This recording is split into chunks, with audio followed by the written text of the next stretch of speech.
여러분들은 보통 어디를 찾아가실 때에 그 길을 잘 찾아가시는 편입니까? 아니면 헤매시는 편입니까?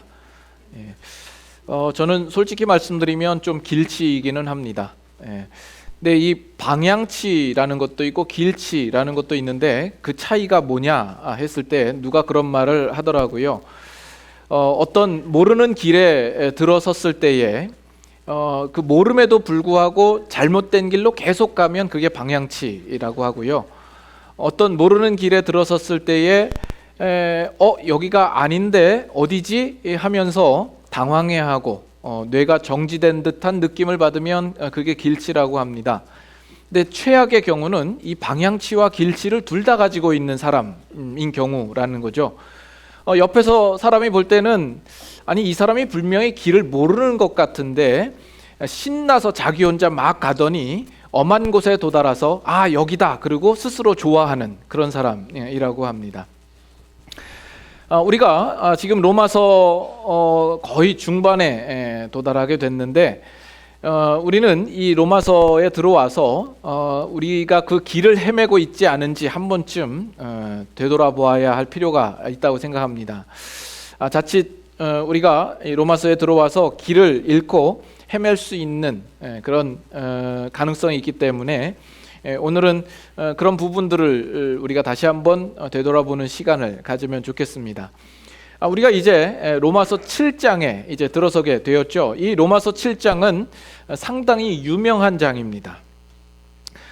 그러나 유명한 장이라고 이야기를 해도 여러분들 생각 속에는 로마서 7장에 어떤 구절이 있는지 또 어떤 내용이 있는지 아무 생각이 없죠. 이 로마서 7장 중반부터 보면 한 사람의 한탄 섞인 고백이 나옵니다. 우리가 그래도 자주 언급해서 좀 알고 있는 구절은 24절에 보면 오라 나는 곤고한 사람이로다 이 사망의 몸에서 누가 나를 건져내랴 하는 구절이 있습니다. 거기에서 스스로 나는 곤고한 자다 사망의 몸이다 이렇게 말하는 그 사람은 과연 중생한 사람일까요? 아니면 중생하지 않은 사람일까요? 이것이 그 아주 큰 논쟁의 그 내용입니다. 그래서 이 로마서 7장이 유명합니다. 근데 아직까지 학자들 중에서도 그 부분에 대해서 일치된 견해를 가지지 못하고 있습니다. 그래서 오늘날까지도 이 부분은 계속 논쟁거리로 남아 있습니다.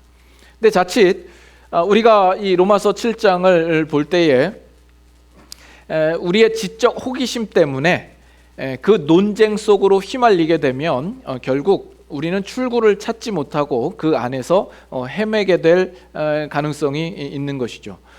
학자들도 그 말씀을 연구를 오랜 시간 하여도 그 결론을 내지 못하는 부분인데 우리가 잠깐 이 말씀을 봄으로써 그 답을 낸다라는 것은 거의 불가능하다라고 보셔야 할 겁니다.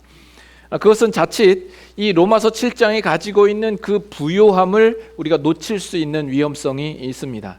그래서 우리는 이 부분을 조심하면서 이 로마서 7장이 우리에게 전하고자 하는 그 메시지와 그 핵심에 초점을 두고 집중해서 살펴보려고 생각을 합니다. 그래서 오늘은 이 로마서 7장에 들어가기에 앞서서 이 로마서 7장이 어떤 흐름 속에 있는지 또 어떤 구조로 되어 있는지 우리가 전체적으로 관망해 보는 시간을 가지려고 합니다. 여기 일리노이에는 산이 없습니다만 한국에는 산이 많고 많은 등산객들이 산을 찾습니다. 그래서 산 입산할 때 그 입구에 보면 커다란 보드판이 있고 거기에 산의 지형과 지도가 있죠. 그것을 보면서 내가 어디로 어떻게 가면 되겠구나라는 생각을 합니다. 이 미국에서도 좀 큰 국립공원이나 아니면 놀이공원을 같은 데 가면 지도를 주죠. 가끔 지도를 펼칩니다. 그래서 내가 지금까지 걸어온 길이 이 길이구나. 내가 지금 서 있는 지점이 여기이구나. 내가 목적한 방향으로 가기 위해서는 어디를 통해서 가야 되구나 라는 것을 확인하게 됩니다. 그래서 오늘 우리가 하려고 하는 것도 우리가 이 로마서에 들어와서 지금까지 걸어온 길이 어떤 길이었는가, 그래서 오늘 우리가 지금 어디에 서 있고 앞으로 이 7장에 들어가기에 앞서서 이 7장의 지형을 확인하는 그런 시간을 가지게 될 것입니다. 그래서 먼저 이 7장에 이르기에 앞서서 우리가 지나온 길을 먼저 되돌아보려고 합니다. 사도 바울이 복음과 율법에 관하여서 어떻게 설명을 해왔는가, 우리는 그것을 다시 한번 되짚어 보면서 상기하고 생각해 보려고 하니까 여러분들 잘 따라오실 수 있기를 바랍니다. 사도 바울은 지금 로마에 있는 성도들에게 그 복음을 소개하고 싶은 마음인 겁니다. 그래서 로마서 1장 16절에 보면 내가 복음을 부끄러워하지 아니하노니 이 복음은 모든 믿는 자에게 구원을 주시는 하나님의 능력이 됨이라. 첫째는 유대인에게요 또한 헬라인에게라 하는 말씀이 있죠. 사도 바울이 그 복음을 지금 자랑하고 있습니다. 왜냐하면 모든 믿는 자에게 구원을 주시는 하나님의 능력이 되기 때문입니다. 그것은 유대인이나 헬라인이나 전혀 차별이 없다라고 이야기를 합니다. 이 복음에는 하나님의 의가 나타났는데 믿음으로 믿음에 이르게 하나니 오직 의는 믿음으로 말미암아 살리라 말함으로써 그 하나님의 의라는 것은 바로 믿음을 가리켜서 이야기를 합니다.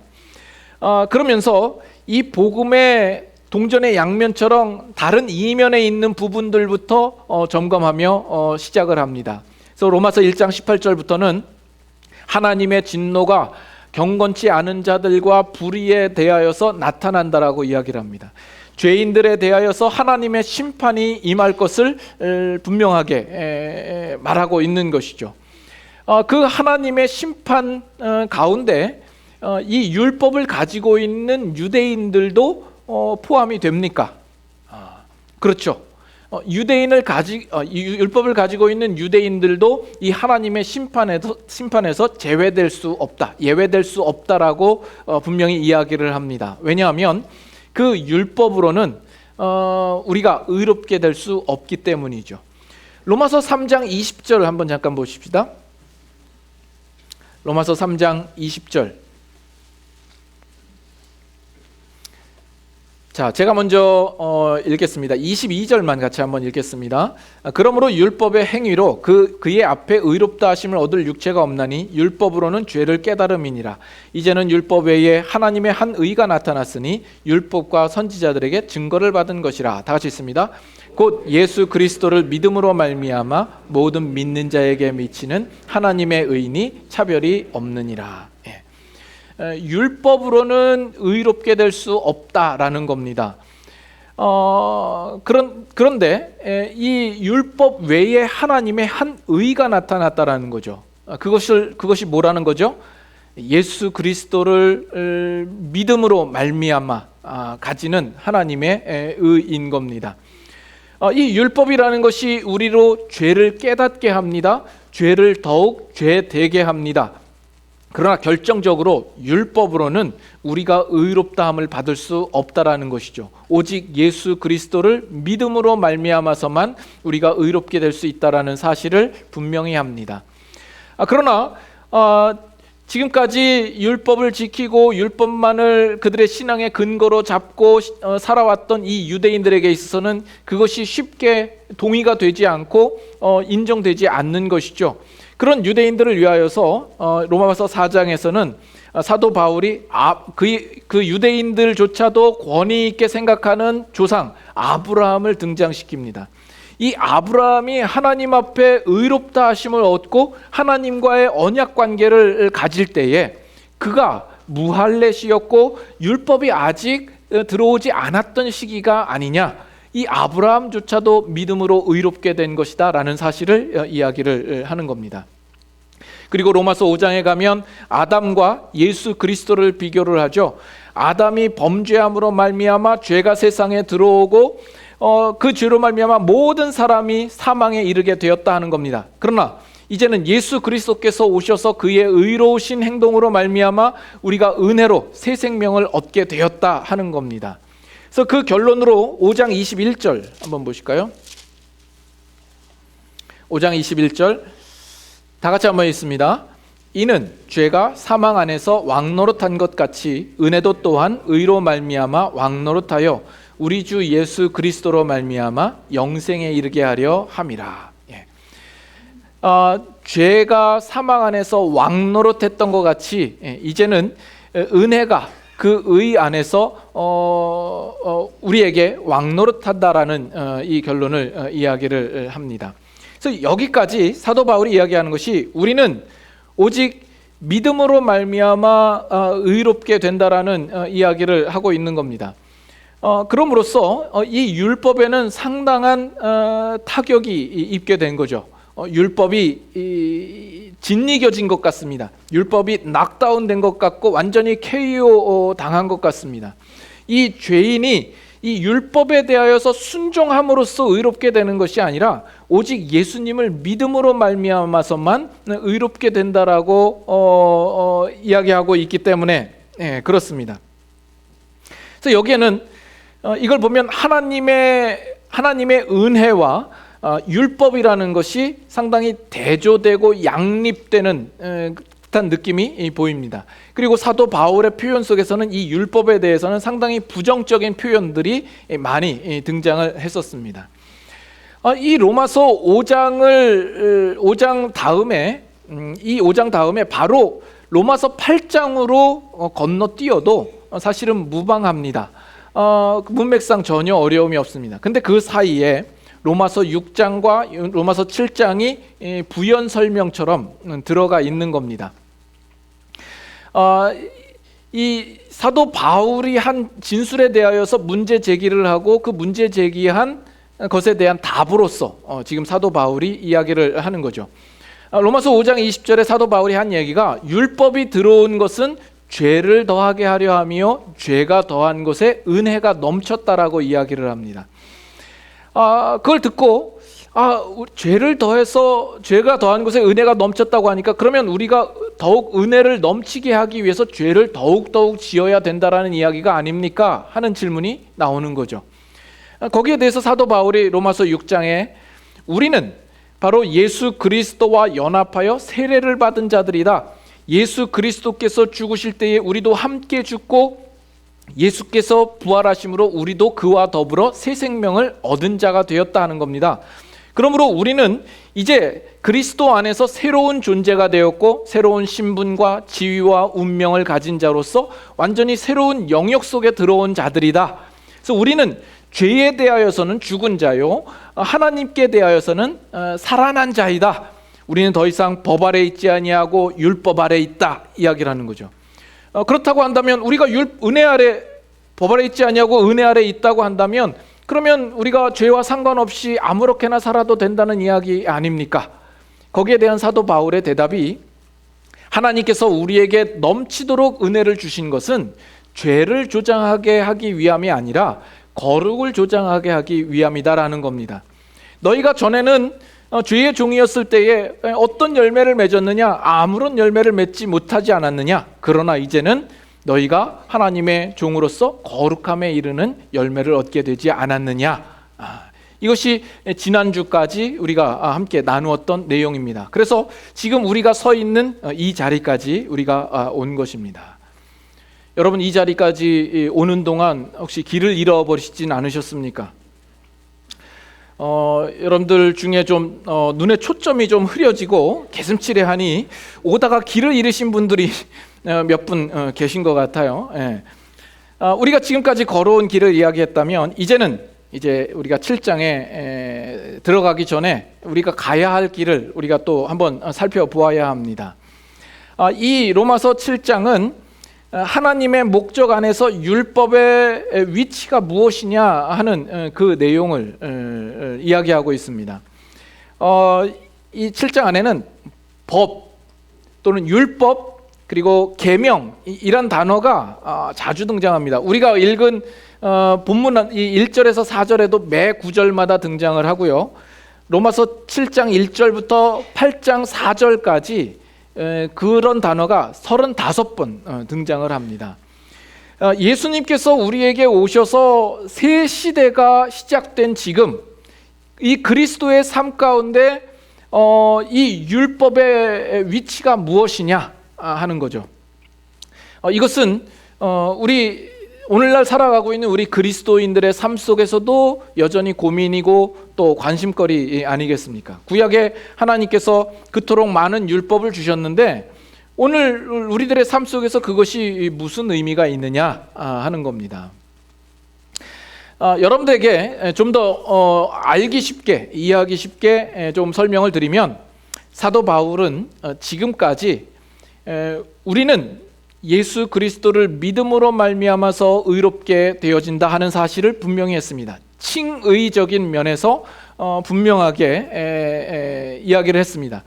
우리가 하나님 앞에 의롭다함을 받는 데 있어서는 율법이라는 것이 어떤 조건으로나 어떤 기여로나 전혀 보탬이 되지 않는다라는 것이죠. 오직 믿음으로만이라는 겁니다.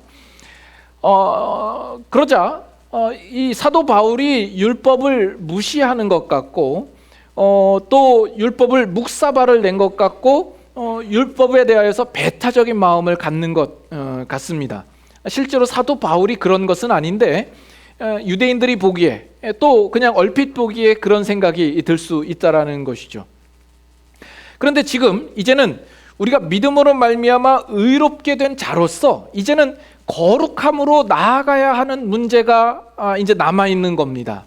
이 시점에서 율법주의자들이 볼 때에 할 말이 있는 거죠. 사도 바울이요, 당신은 지금 하고 있는 이야기가 상당히 악의적이고 그리고 위험한 진술인 것 같습니다. 당신이 그렇게 율법에 대하여서 대수롭지 않게 생각을 하게 되면 우리의 의와 거룩한 행실과 행동에 있어서의 모든 보증을 완전히 제거해버리는 것이 아닙니까? 적어도 성화를 이루는 데 있어서는 율법이 있어야만 합니다 라고 이야기하고 싶은 겁니다. 다시 말해서 이 율법이라는 것이 그 거룩한 삶과 성화를 이루는 데 있어서 아주 위대한 보증이라고 그들은 믿고 있는 것이죠. 율법을 무효화시키면 무법함을 가져올 수밖에 없다라는 겁니다. 무법천지가 될 수 있다라는 거죠. 그것은 바로 죄의 생활을 선동하고 가중시키는 그런 결과를 내지 않겠느냐 하는 겁니다. 이것이 율법주의자들의 주장입니다. 성화에 있어서 율법이 그 성화를 이루어낼 수 있다라고 주장하는 거죠. 거기에 상대적으로 은혜 지상주의가 있습니다. 무율법주의자가 있는 것이죠. 그들은 율법을 거절합니다. 더 이상 우리들은 이제 율법의 요구와 책임에서 벗어났다라고 생각을 하는 겁니다. 우리 신자의 삶 가운데에서는 더 이상 율법이라는 것이 의미가 없다. 그것은 폐기 처분해도 좋을 만한 것이다. 이것이 은혜 지상주의자, 무율법주의자의 주장입니다. 그렇다면 하나님께서 율법을 주신 목적이 뭔가? 무엇 때문에 율법을 주셨는가? 하나님께서 이스라엘 백성들에게 모세를 통하여서 율법을 주셨는데 그 율법의 기능과 목적은 무엇인가? 우리의 거룩함에 있어서 이 율법의 위치는 무엇인가 하는 것이 이 로마서 7장의 내용이 되는 겁니다. 그래서 7장 1절부터 6절까지의 내용은 우리가 성화를 이루는 데 있어서 율법으로 그것을 이룰 수 있다라고 생각하는 율법주의자들에 대한 사도 바울의 대답인 겁니다. 우리가 율법 안에 있을 때에는 하나님께 대하여서 열매를 맺을 수 없다라는 겁니다. 그 열쇠가 되는 구절이 오늘 읽은 본문의 4절입니다. 4절 보면 그러므로 내 형제들아 너희도 그리스도의 몸으로 말미암아 율법에 대하여 죽임을 당하였으니 이는 다르니 곧 죽은 자 가운데서 살아나신 이에게 가서 우리가 하나님을 위하여 열매를 맺게 하려 함이라 하는 겁니다. 이 바울의 논리인 즉슨 우리가 율법과 결혼한 상태에 있어서는 결코 하나님께 대하여 열매를 맺을 수 없다라는 겁니다. 하나님께 대하여서 열매를 맺을 수 있는 유일한 길이 있는데 그것은 바로 우리가 예수 그리스도와 결혼하는 것이다 하는 겁니다. 7장 7절부터 12절까지의 내용은 더 이상 율법이라는 것이 우리에게는 필요가 없다, 우리는 은혜이면 충분하다라고 말하는 은혜지상주의, 무율법주의자들에게 말하는 사도 바울의 대답인 겁니다. 거기서는 이 사도 바울이 이 율법 자체를 옹호합니다. 율법의 정당성을 변호하고 있는 겁니다. 그래서 7절을 보시면 7절 같이 한번 읽어볼까요? 그런즉 우리가 무슨 말을 하리요? 율법이 죄냐? 그럴 수 없느니라. 율법으로 말미암고는 내가 죄를 알지 못하였으니 곧 율법이 탐내지 말라 하지 아니하였더라면 내가 탐심을 알지 못하였으리라. 율법이 죄냐? 그런 질문이 있을 수가 있는 거죠. 율법이 죄냐? 그러나 사도 바울은 그럴 수 없느니라. 죄가 아니다라는 겁니다. 이 율법으로 말미암아 우리가 탐심이라는 것을 알게 되지 않았냐라는 겁니다. 율법이 있음으로 말미암아 우리는 죄가 무엇인지를 인식할 수 있게 되었다라는 겁니다. 12절도 보세요. 12절 같이 한번 읽습니다. 이로 보건대 율법은 거룩하고 계명도 거룩하고 의로우며 선하도다. 우리가 하나님께 대하여서 열매를 맺지 못하는 것은 율법에 문제가 있거나 율법의 책임이 아니라 바로 우리가 연약하고 우리가 문제 있기 때문에 하나님께 대하여 열매를 맺지 못하는 것이다라는 겁니다. 그 율법은 하나님께서 주신 것이 아니냐? 그것은 선하고 의로운 것이다. 다만 그 율법의 문제가 있어서가 아니라 우리가 문제가 있어서 그 열매를 맺지 못하는 것이다라는 겁니다. 로마서 8장 3절에도 분명히 이야기를 하고 있습니다. 3절 보면 율법이 육신으로 말미암아 연약하여 할 수 없는 그것을 하나님은 하시나니 이렇게 나오죠. 율법을 육신이 연약하여 할 수 없을 뿐이지 율법이 잘못된 것은 아니다라는 겁니다. 그 율법이 있음으로 말미암아 우리에게 그 죄가 무엇인지를 깨닫게 하고 더욱 죄를 죄되게 우리에게 알려주는 기능을 하는 겁니다. 그리고 로마서 7장 13절부터 마지막 절까지는 우리가 율법 안에 있게 되면 어떠한 결과를 가지게 될 것인가, 우리의 신분이 여전히 율법 안에 남아있는 신분이라고 한다면 그 성화를 이루는 것이 절대적으로 불가능하다라는 사실을 우리에게 보여주고 있는 겁니다.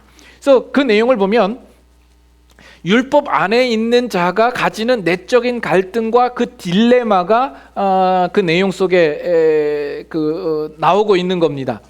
그래서 내 속으로는 하나님의 법을 기뻐하지만 그 율법을 지킬 수가 없는 것이죠. 그것 때문에 괴로워하고 한탄해하는 그 인물이 나오는 겁니다. 그래서 그것은 결국 최종적인 결론과 유일한 소망으로 우리를 인도하고 있습니다. 그것이 7장 25절입니다. 다 같이 한번 읽겠습니다. 우리 주 예수 그리스도로 말미암아 하나님께 감사하리로다. 그런즉 내 자신이 마음으로는 하나님의 법을, 육신으로는 죄의 법을 섬기노라. 우리 주 예수 그리스도로 말미암아 하나님께 감사하리로다. 오직 예수 그리스도께 우리의 유일한 소망과 희망이 있다라는 이야기로 결론을 맺고 있는 것이죠. 우리가 로마서 6장을 마치면서 우리가 죄의 종으로 있을 때와 하나님의 종으로 있을 때 가장 큰 차이를 열매를 맺을 수 있느냐 없느냐로 기준으로 삼았습니다. 근데 이 7장에 들어와서 우리가 하나님 앞에 열매를 맺을 수 있는 유일한 한 길은 우리가 예수 그리스도와 연합되는 것이다라는 겁니다. 이것이 지금 사도 바울이 말하고자 하는 내용입니다. 율법 안에서는 어떠한 열매를 맺을 수 없으나 우리가 예수 그리스도 안에서만 맺을 수 있다. 그래서 우리와 예수 그리스도와의 관계가 어떤 관계이냐? 바로 우리는 그리스도와 결혼한 관계이다. 그럼으로써 우리 안에 성화라는 것도 가능하게 된 것이다 하는 이 사실을 말하는 겁니다. 네. 자, 여기까지 잘 이해가 되셨습니까? 네. 지난 한 주간 이거 정리하려고 제가 얼마나 힘들었는지 아세요? 중간에 길을 잃으신 분들은 CD 가지고 가셔서 다시 한번 정리하실 수 있기를 바랍니다. 우리가 이제는 이렇게 이야기를 해도 사실 여러분들이 실제적으로 크게 와닿지 않죠. 이 부분을 실제적인 우리의 신앙적인 삶에 적용을 하는 식으로 이 말씀을 조금 생각을 해보려고 합니다. 우리가 구원이라고 이야기를 할 때 이 구원은 좁은 의미로 쓰여질 때가 있고 또 넓은 의미로 쓰여질 때가 있습니다. 좁은 의미로는 우리가 예수 그리스도를 믿음으로 말미암아 거듭나는 것을 이야기합니다. 그래서 우리가 예수님을 믿음으로 우리의 신분과 우리의 지위와 운명이 바뀌는 것이죠. 하나님 앞에 우리가 의롭다함을 얻는 겁니다. 그래서 칭의의 구원을 가리켜서 칭의의 구원이 좁은 의미의 구원입니다. 그러나 성경은 보다 넓은 의미로 많이 사용하고 있습니다. 우리의 구원이라는 것이 단지 칭의를 받는 데에서만 그치는 것이 아니라 그 이후에 자라가야 하는 성화로서의 구원도 있고 그 마지막에 영화로서 성취되어야 할 구원도 있는 겁니다. 그래서 우리는 장차 점도 없고 흠도 없고 티나 주름 잡힌 것이 없는 거룩한 모습으로 하나님 앞에 서게 될 것입니다. 그래서 여러분들이 예수님을 나의 구주로 믿고 예수 그리스도의 십자가와 그 복음을 여러분들이 믿음으로 말미암아 거듭난 것은 하나의 출생이죠. 구원의 시작에 불과합니다. 그러면 이제 여러분들이 거기에서부터 이제 자라가야 하는 것이죠. 근데 우리가 자라가는 그 부분에 있어서 종종 우리의 신앙에 오해가 있는 부분들이 있어서 그 부분들을 다시 한번 확인하고자 하는 겁니다. 지금까지 한국 교회가 성도들에게 구원의 확신을 확인하고 나서 그 다음에 무엇을 요구를 해왔습니까? 구원의 확신을 가지면 성화로서 교회가 성도들한테 요구하고 부추기는 것들이 어떤 것일까요? 당신 예수님을 믿습니까? 네, 믿습니다. 당신 구원의 확신이 있습니까? 네, 있습니다. 그러면 이제는 당신 나가셔서 전도하시고 또 선교하셔야 합니다 하는 거죠. 또는 당신은 이제 성경을 열심히 읽으십시오. 성경 통독 몇 번, 기도하십시오. 기도를 얼마나 몇 시간 했는가, 철야 기도를 하고 금식 기도를 하고 기도를 얼마나 많이 했느냐로 인도합니다. 봉사를 하고 또 해외 선교를 하고 하는 것으로 요구를 하죠. 그것은 우리에게 있어서 꼭 필요한 것이고 중요한 것이고 우리의 책임입니다. 우리가 해야 하는 것입니다. 그것을 무시하는 것이 아니라 그것을 하지 말라거나 안 해도 된다라는 이야기를 하는 것이 아닙니다. 그러나 그것이 종종 우리 신앙생활에 있어서 혼동을 주는 경우가 있기 때문에 그렇습니다. 어떤 경우냐 하면 바로 이 성화적인 측면에서 그러합니다. 우리가 성화를 이루어 나간다고 할 때 그러한 요구들을 우리가 성실하게 그것들을 다 만족시켜서 수행을 하는 것이 우리의 성화라고 생각하는 경향들이 있다라는 겁니다. 그러한 것들이 우리의 신앙생활 속에서 하나의 규범이 되고 규칙이 되고 오늘날에 또 다른 새로운 계명이 되고 율법이 되어 있는 것이죠. 그런데 성화라는 것은 뭘 의미합니까? 우리가 거룩해지는 것이고 우리가 온전한 그리스도인이 되는 것을 가리켜서 이야기하지 않습니까? 그러면 우리가 온전한 그리스도인이 되기 위해서는 성경을 읽어야 하고 기도를 해야 하고 큐티를 하고 또 찬양을 해야 한다. 맞습니까? 틀립니까? 이것이 맞는 답 같아요. 얼핏 보면 우리가 맞는 것 같은데 온전한 그리스도인이 되는 것과 우리가 성경 읽고 기도 많이 하는 것과는 엄연한 차이가 있고 이 부분에 대하여서 조금 우리가 엄밀하게 바라볼 필요성이 있다라는 점입니다. 이 부분을 이러한 예로 한번 들어보겠습니다. 여러분, 군인 되게 하는 것은 무엇입니까? 군인이라고 한다면 가장 기본적으로 전투 기술과 능력을 갖추어야 할 겁니다. 일단 체력이 되어야 할 것이고, 총을 잘 다룰 줄 알아야 하고, 총검술이나 또는 총을 쏠 줄 알아야 합니다. 이런 전투력을 가져야 되는 거죠. 군인이 꼭 폼나게 잘생길 필요는 없습니다. 군인이 꼭 리정혁처럼 생길 필요는 없습니다. 웃으시는 분은 뭔가 있는 거죠. 동무들 다들 길게 생각하시는지요? 동의하십니까? 군인이 키가 크든 작든, 눈이 크든 작든 그거는 상관이 없습니다. 총을 잘 쓸 줄 알고 또 전투력을 갖추면 그는 군인이 됩니다. 군인은 국방 능력과 전투력이 있어야 합니다. 자, 그러나 훌륭한 군인은 어떻습니까? 훌륭한 군인은 어떤 군인입니까? 훌륭한 군인이 이 전투력 하나만으로 평가될 수 있는 것입니까? 전투력이 뛰어나다고 해서 다 훌륭한 군인은 아닌 겁니다.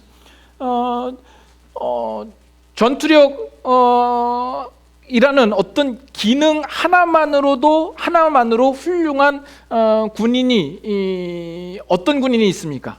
그를 용병이라고 하죠.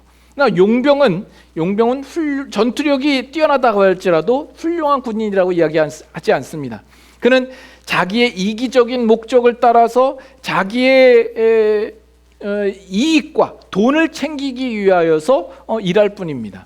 훌륭한 군인이라고 하는 것은 그 전체적인 그의 인격과 또는 생활 전반에 걸친 그의 삶의 자세와 태도와 또 인생관과 가치관과 그의 인격이나 성품이나 어떤 실천력 이런 모든 것들을 가지고 따져야 하는 겁니다. 그래서 그의 애국심과 그 책임감을 기반으로 한 전투력이어야 하는 것이죠. 그러나 자기의 목적만을 위하여서 전투력을 가진 자를 우리는 훌륭한 군인이라고 하지 않습니다. 훌륭한 군인은 설령 전쟁에서 실패하는 한이 있더라도 그가 어떻게 온 힘을 다하였는가, 나라를 위하여서 어떻게 희생하고 자기를 포기했는가 하는 것으로 평가되어져야 합니다. 이와 같이 우리가 신자에 대해서 이야기를 할 때 신자라고 한다면 우리는 누구나 예수 그리스도를 우리의 구주로 고백하는 확신한 신앙 고백이 있어야 합니다. 그리고 하나님을 알기 위하여서 하나님의 말씀을 가까이 하고 성경을 읽어야 합니다. 그리고 하나님의 뜻을 묻기 위하여서 기도해야 하죠. 그리고 나가서 전도도 하고 또 봉사도 하고 선교도 해야 합니다. 이러한 것들이 없어서는 안 될 겁니다. 이러한 것에 완전히 손 놓고 있는 자라면 그는 신자가 아닐 것입니다. 그러나 훌륭한 신자는 어떤 신자입니까? 훌륭한 신자는 그 전투력 하나만을 가지고 훌륭한 군인이라고 말할 수 없는 것처럼 훌륭한 신자는 어떤 원색적으로 우리가 기도를 얼마나 하고 성경을 얼마나 읽고 전도를 몇 명 했느냐로 평가될 수는 없는 겁니다. 여러분, 신앙생활이라는 것이 뭡니까? 여러분들 생활은 어떻게 합니까? 여러분 하루를 어떻게 생활을 합니까? 생활이라는 것은 우리 남편들은 직장에 나가서 상사들 눈치 보고 그 상사에 맞추어서 일하느라고 스트레스 많이 받고 또 커스터머랑 트러블 생겨가지고 그걸 해결하려고 진땀을 흘리고 매일 출퇴근하면서 차가 막혀서 짜증을 내고 이게 생활이죠.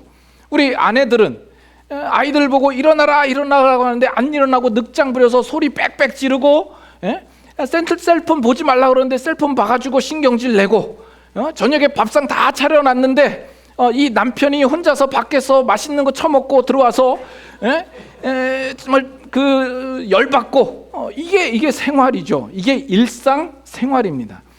이 생활을 제대로 하기 위하여서 무엇을 에너지원으로 삼는 거죠? 그것을 위하여서는 충분한 수면이 필요하고 충분한 식사가 필요한 것 아니겠습니까? 우리의 신앙생활에 있어서 성경을 읽고 또 기도를 하고 큐티를 하는 것은 우리의 신앙생활을 제대로 하기 위하여서 에너지원으로 삼는 거죠. 그런데 우리는 그 행동 자체가 우리의 신앙생활이라고 우리는 생각하는 경향들이 많다라는 겁니다.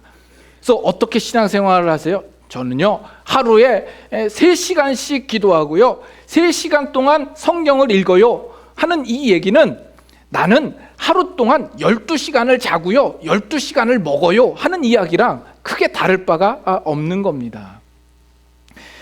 신앙생활이라고 하는 것은 여러분들이 성경을 읽고 기도를 했다고 한다면 그것을 여러분의 가정에서 또 여러분의 직장에서 신자다운 모습으로 자세로 그 원리를 가지고 살아내는 것이어야죠. 근데 우리는 직장에 가서도 일해야 되는 시간에 성경 펴놓고 성경 읽고 있는 거예요.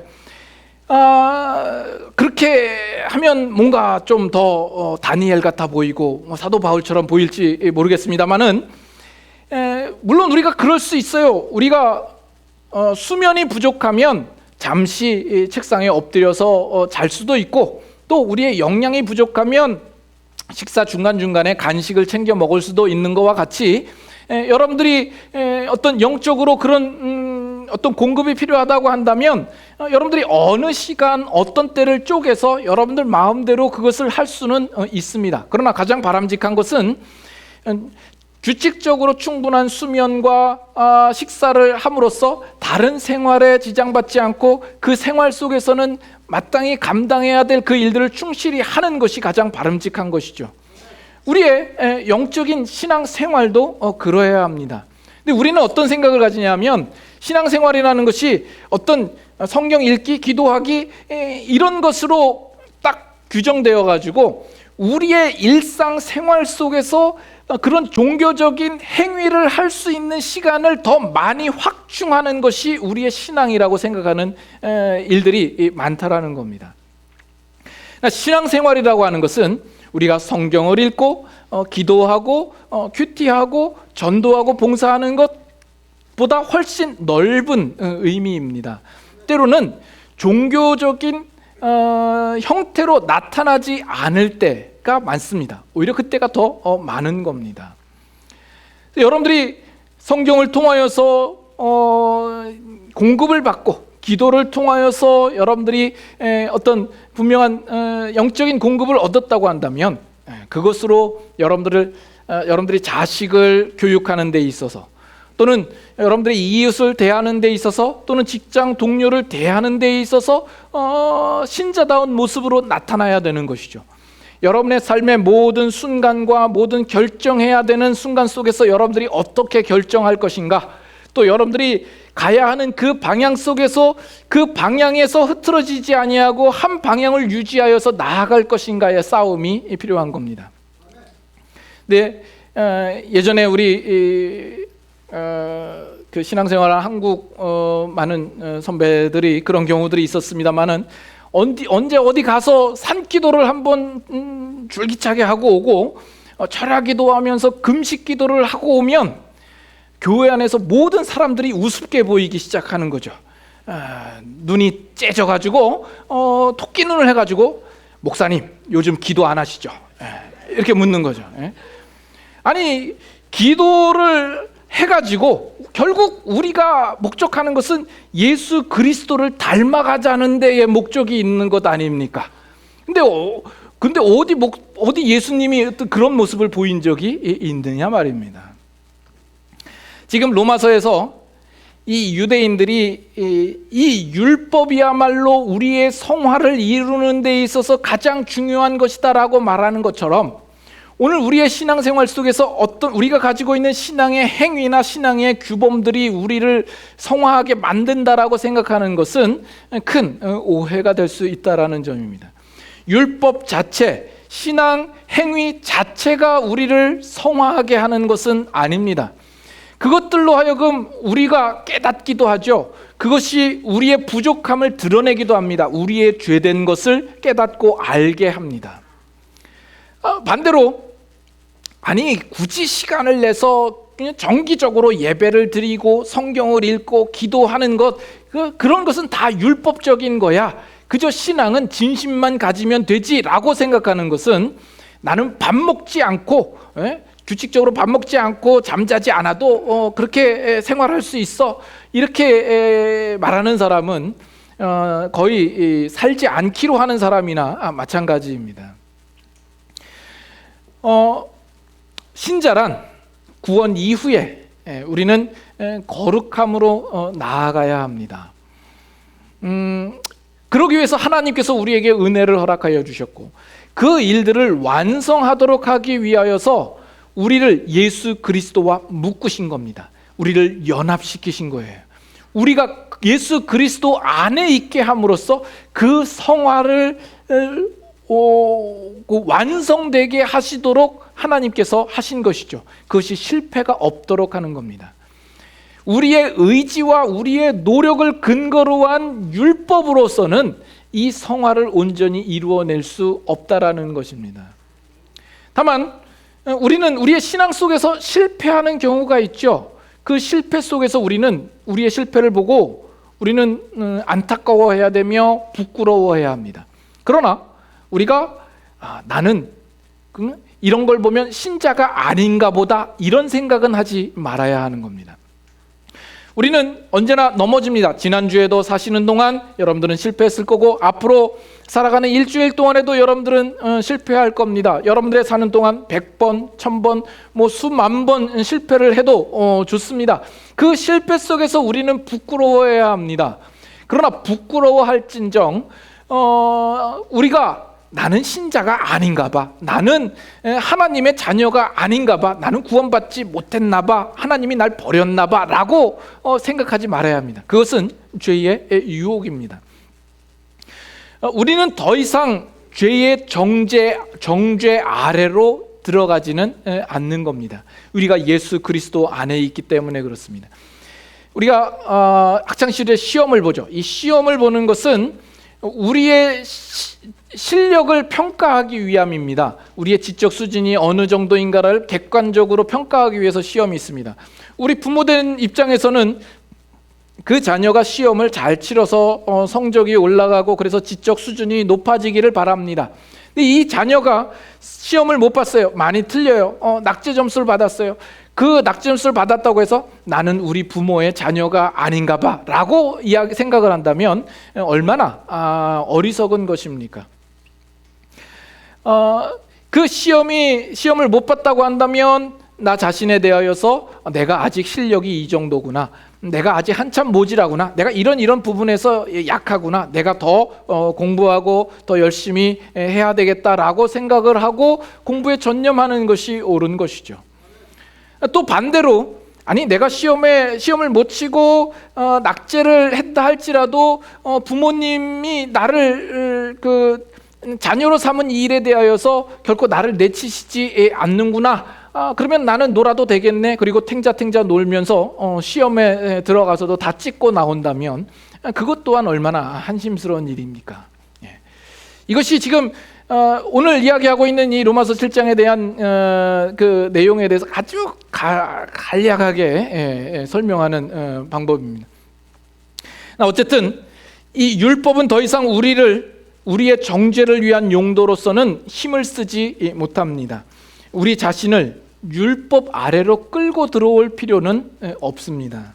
우리는 예수 그리스도 안에 묶이고 연합된 관계 속에 있는 사람인 것을 아는 것이 중요합니다. 이것이 로마서 7장이 우리에게 가르치고자 하는 내용입니다. 그래서 우리는 예수 그리스도를 전적으로 신뢰하고 또 우리 자신에 대하여서 포기하지 아니하고 우리가 예수 그리스도를 믿는 마음으로 거룩으로 나아가기를 힘써 행하는 우리들의 삶이 되어야 합니다.